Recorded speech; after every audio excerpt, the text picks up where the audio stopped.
வாங்க வாங்க, இங்க வாங்க. அம்மா, நீங்க எல்லாருமா சேர்ந்து இந்த பிள்ளைங்களை காப்பாத்த எவ்வளவு பாடுபட்டும் எதிர்பாராத விதமா இப்படி நடந்துருச்சு. நானும் பார்த்தேன். இந்த கார் விபத்து நடந்திருக்கவே முடியாது. வாங்க வக்கீல் வீட்டுக்கு போவோம். ஐயா, பொதுவா நான் யாருக்கும் ஃபால்ஸ் கோப்பு கொடுக்கறது இல்ல. இந்த விபத்தை பத்தி நான் பேப்பர்ல படிச்சோட மட்டும் இல்ல. ஏன்னா இறந்து போன 3 பேருமே நான் தலைவனா இருக்கிற சங்கத்தின் தொழிலாளிங்க குடும்பத்தை சேர்ந்தவங்க. அதனால விபத்து நடந்த இடத்துக்கு நானே நேர்ல போய் எல்லா விபத்தையும் தெரிஞ்சுக்கிட்டேன். நான் மட்டும் இல்ல, இந்த கேஸ பொறுத்த மட்டும் நீங்க எவ்வளவு பெரிய வக்கீல வச்சாலும் கண்டிப்பா நீங்க ஜெயிக்க முடியாது. I am sorry. என்னம்மா இது? மாமா, என்ன? நான் சொல்ற விஷயங்களை நீங்க கொஞ்சம் பொறுமையா கேட்டீங்கன்னா இது ஆக்சிடென்டே இல்லங்கிற முடிவுக்கு நீங்களும் வர முடியும். அப்போ அந்த முடிவுக்கு நீ வந்துட்ட போல் இருக்கு. ஆமா. எப்படி? தண்ணி போட்டுட்டு காரை ஓட்டுனதுதானே பேப்பர்ல இருக்கு. ஆமா. எனக்கு நல்லா தெரியும், அவர் குடிக்கவே மாட்டாரு. ஐயா, அவனுக்கு அந்த பழக்கமே கிடையாதுங்களே. குடிக்காம காரை ஓட்டி 3 பேரை கொண்டான்னு வச்சுக்கோங்க. அவன் குடிக்கலைங்கிறதுக்காக மன்னிச்சு விட்டுற மாட்டாங்க. அப்புறம் என்ன? அந்த பொண்ணு தாரணி நம்ம ஆபீஸ்ல டைபிஸ்டா இருந்தா அந்த பொண்ணோட போட்டோவை ராஜாங்கத்தோட பங்களால பார்த்தேன். இந்த பார், அவ எங்கெங்க வேலை செஞ்சா, எந்தெந்த பங்களாவுக்கு போட்டோ கொடுத்திருக்கா. இதுவா கேஸ்? இந்த விபத்துல அவ செத்துட்டா. இதுதான் கேஸ். என்ன சரக்கு அவ்வளவுதானா? நீங்க இப்படி கோச்சுக்கிட்டா யாரு பேச முடியும்? சரி, நான் கோச்சுக்கல, சிரிச்சுக்கிட்டே கேக்குறேன். இருக்கிறத அவுத்து விடு. மாமா, ராஜாங்கமும் எஸ்பியும் அந்த பொண்ணை கெடுத்துட்டு அவ கர்ப்பமான பிறகு அதை மறைக்கிறதுக்காக அவங்களே அவளை அடிச்சு கொன்னுட்டு அவளே கார்ல அடிபட்டு செத்துட்டான்னு சொல்லலாம்ல. இது நடந்திருக்குமோ இல்லையோ, கேக்குறது கொஞ்சம் பொருத்தமா தான் இருக்கு. ஆனா அதே ரோட்ல அடுத்த சில வினாடிகள்ல 2 ஆண்களை நல்லா கவனிக்கணும், 2 ஆண்களை அடிச்சு கொண்டிருக்கானே. அதுக்கு இந்த மாதிரி கடை ஏதாவது வச்சிருக்கியா? சரி மாமா, கடைசியா ஒண்ணு, சினிமா நடிகர் நந்தினியை கொலை பண்ணது ராஜாங்கம் தானே நீங்க சொன்னீங்கல்ல? சொன்னேன். அவனை காப்பாத்திட்டு இருக்கிறது எஸ்பி தான், அதையும் சொன்னீங்கல்ல? அதை இப்பவும் தான் சொல்றேன். பேப்பர் பாத்தீங்களா? பார்த்தேன். நடிகை நந்தினியை கொலை பண்ணனது இந்த டிரைவரா இருக்குமோன்னு போலீஸா சந்தேகப்படுறதா போட்டிருக்கு. அதான் மாமா, இந்த கேஸ்ல உள்ள கொண்டு வந்து அந்த கேஸ்ல மாட்டி விட்டு. ஒண்ணு சொல்றேன், நல்லா புரிஞ்சுக்க. 2 கேஸையும் ஒன்னா இணைச்சு கோர்ட்டுக்கு கொண்டு வர முடியவே முடியாது. தனித்தனியாத்தான் போட்டாகணும். உங்களுக்கு சொல்றேன், அப்படியே போலீஸ்காரங்க அந்த கேஸ போட்டாலும் அதுல நான் ஜெயிப்பேன், அவனை நான் வெளியே கொண்டு வருவேன். ஆனா இந்த கேஸ பொறுத்த மட்டும் என்னால எதுவுமே செய்ய முடியாது. ஏன்னா பட்ட பகல்ல பல பேர் பார்க்க பகிரங்கமா நடந்த விபத்து. ஐயா, ஐ எம் சாரி. எப்படி சமரசம் பேசினாலும் சரி, அதுக்காக என்ன கொடுக்க சொன்னாலும் சரி, நான் வசதி படைச்சவன் தான். நீங்க தான் எப்படியாவது இந்த புள்ளைய காப்பாத்தி கொடுக்கணும். பேசி பாப்போம். எப்போ? இதுக்கெல்லாம் நேரங்களை பார்க்க முடியாது, உடனே கிளம்ப வேண்டியதான். கொஞ்சம் இருங்க. இந்த பத்திரிகையை நீங்க பாத்திருக்கீங்கல்ல? பாத்திருக்கேன். இன்னொரு வாட்டி பாருங்க. ஏன் பார்க்கணும்? இல்ல, இந்த பொண்ணு கர்ப்பிணின்னு பேப்பர்ல இருக்குல்ல? ஆமா. அப்படி இருக்க இந்த கல்யாண டேட்டை கொஞ்சம் பாருங்க. ஏமாமா, இதுல ஒரு ஸ்ட்ராங் பாயிண்ட் இருக்குல்ல? ஒரு வெண்டைக்காயும் கிடையாது. ஏதோ ஒரு சிக்கல் இருக்கு. அது என்ன ஏதுன்னு காளிமுத்திர கேட்டுக்கிட்டு அப்புறமா சமரசம் பேசுவோம். மாமா,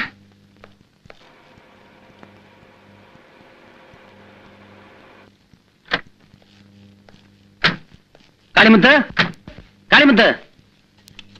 ஐயா வாங்கயா. இன்னைக்கு நடந்த கார் விபத்து எல்லாத்தையும் தெரிஞ்சுக்கிட்டு தான் வந்திருக்கேன். இந்த விபத்துல இறந்து போன தாரணி, அந்த பொண்ணுக்கும் உனக்கும் கல்யாணம்னு எனக்கு பத்திரிக்கை வச்சல.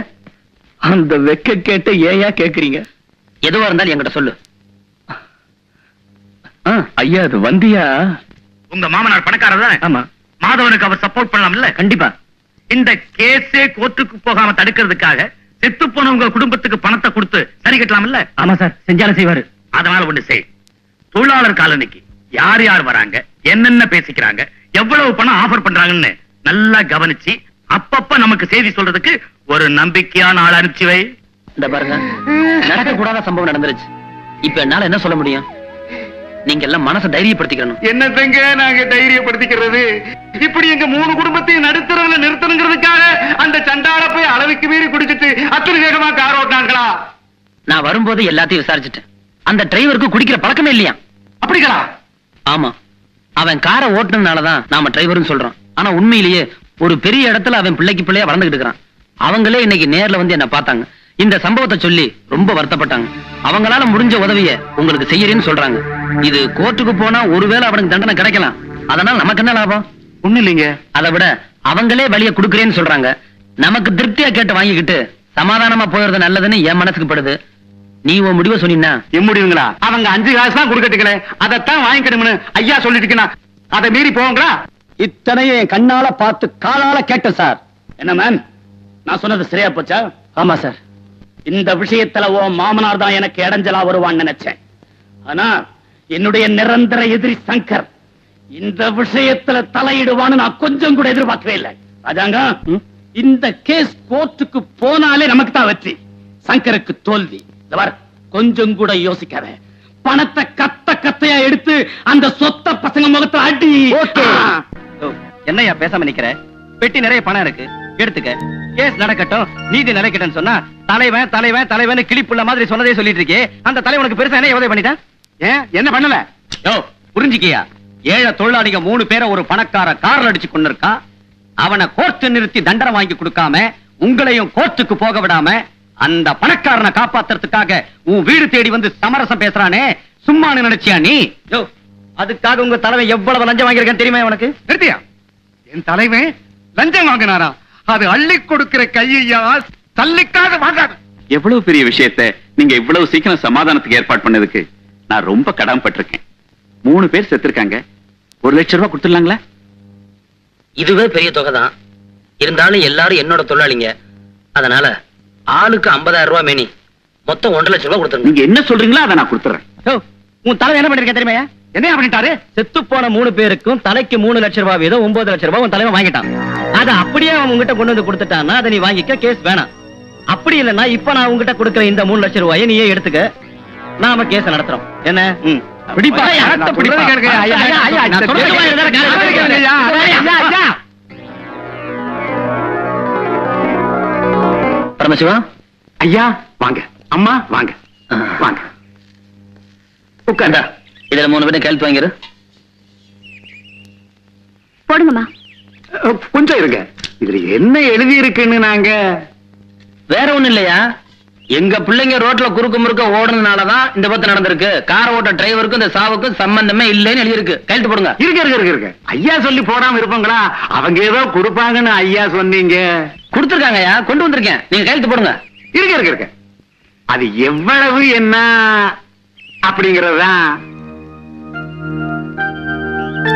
கேள்வி புரியுது. அஸ்திவாரத்திலிருந்தே புரியுது. பரமசிவம், ஒரு ஆளுக்கு 50,000 ரூபாய், ஆக 3 பேருக்கு 1.5 லட்சம் ரூபாய் கொண்டு வந்திருக்கேன். 9 லட்சம். பரமசிவம், என்ன யோசிக்கிற? இது நியாயமான தொகைன்னு என் மனசுக்கு படுது. இந்த பச்சை ஆ? நான் வாரி கொடுத்தவன் போயிருக்கிறது 3 உசிரியா பணம். அதுக்காக நீ எவ்வளவு எதிர்பார்க்கிற சொல்லிட்டு போ.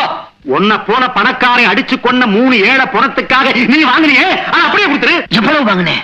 9 லட்சம்.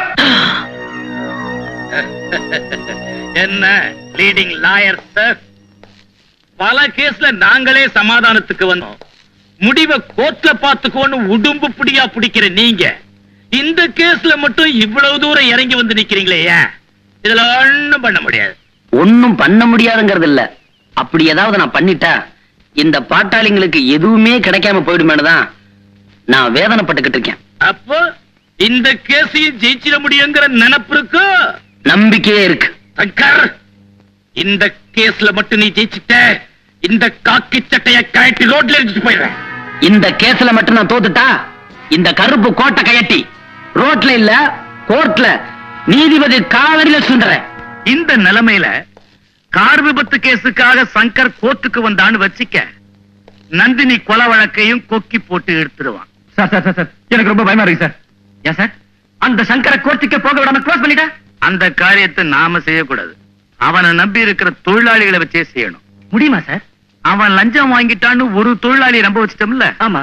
அதே மாதிரி மத்த தொழிலாளிகளுக்கு பணத்தை கொடுத்து இவன் லஞ்சம் வாங்கிட்டான்னு ஊரையே நார அடிச்சு தலைவர் பதவியிலிருந்து தூக்கி எறிஞ்சிட்டா அவமானம் தாங்காம வீட்டை விட்டு வெளியே வர மாட்டான்ல, அப்புறம் எங்கடி கோர்ட்டுக்கு வர்றது? நீ சொன்னபடி தலைவனை மாத்திருவோம். வேற யாரும் நாங்க தலைவனா வச்சுக்கிறது? ஏன் அதோ நிக்கிறானையா சிங்க தலைவன் வீராசாமி, அவனை ஏத்துக்குங்க. இந்த ஆளா நான் இதுக்கு முன்னாடி எங்கேயோ இரியா கரெக்ட். இந்த பணம் இந்த ஆள் கொடுத்ததானே? ஆமா. அதான்யா சாராய கலக்கல் நாத்தம் குரல புடுங்குதே நினைச்சேன். எங்க தலைவனுக்கு இருக்கிற தகுதியில் 1000ல் ஒரு பங்கு தானுக்கு இருக்கு.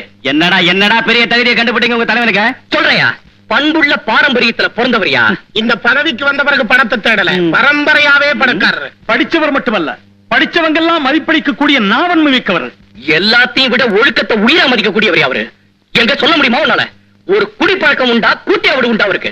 சுட்டி காட்ட முடியுமா உன்னால? உன் தலைவன் வேணா யோக்கியமா இருக்கலாம்டா. அவன் பின்னாடி சுத்திட்டு இருக்கானே ஒருத்தி, அவங்க அக்கா பொண்ணு.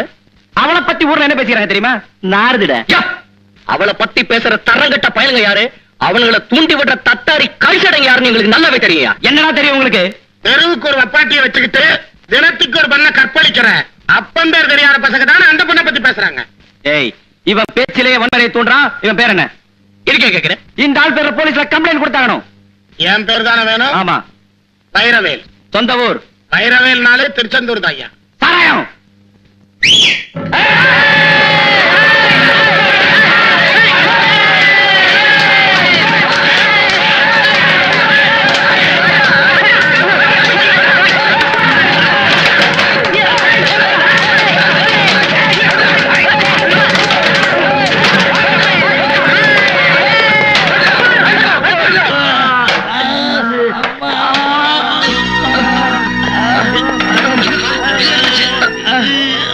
ஐயா, அந்த சாராய வியாபாரி வீராசாமி 2 ஆளுங்களோட வந்து எங்களுக்கு நிறைய பணத்தை கொடுத்து உங்க தலைவரை மாத்துக்கடான்னு சொன்னா நாங்க மாட்டேன்னு சொல்லிட்டோம்.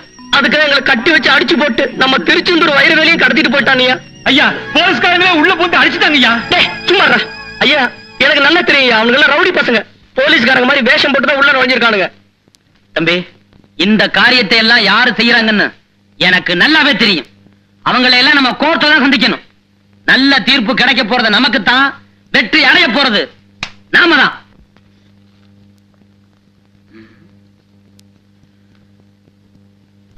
ரத்னா, இது வந்துட்டு